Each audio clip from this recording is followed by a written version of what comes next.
In this video, we're going to calculate the present value of bonds when the yield is 7%, 10%, and 13%.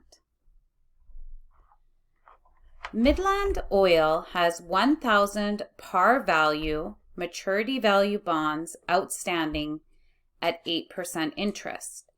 The bonds mature in 12 years with annual payments. Compute the current price of the bonds if the present yield to maturity is 7%. So we'll use Excel to do this. So what you'll need to do is click the formulas and financial. And then we'll scroll down until we see present value. So it's right here, PV.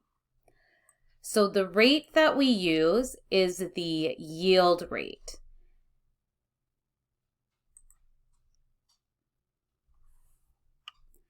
And we're going to use that 7%.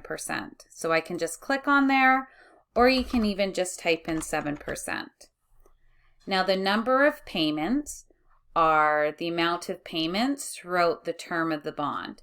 And in this case, it's annual payments of 25 years. So we'll put 25. Now the payment is the interest payment that we have to make every year. So I'll need to calculate that. We take the 1,000, that's known as the face value, and then just multiply that by the stated rate of the bond, and that's 8%. So I'll just do 8%, and that comes out to 80.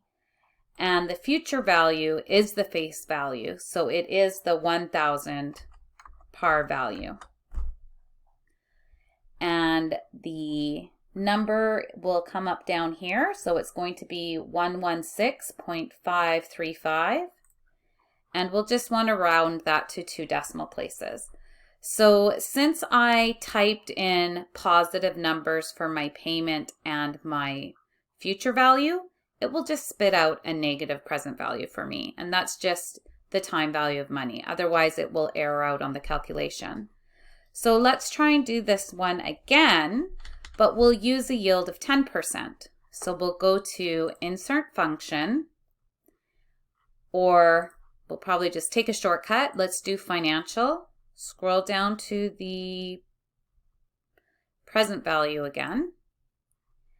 And the rate this time we'll use is 10%. The number of payments doesn't change, so that will be 25. The payment doesn't change, that's 1,000 times the stated rate. Also, I've heard that called a coupon rate before, so that's 80. The future value doesn't change, so I'll put that in as 1,000. And then we don't have to worry about the type, so then that'll come out to negative 818.45 and round it to 2 decimal places. Now we'll do 13%, but on this one, I'll show you a shortcut. I'll just copy this cell and then paste it. And now I have the formula here. And all we have to do is change the 10% to 13%. And then hit enter. And then that will calculate the present value at 13%. So that's 633.5.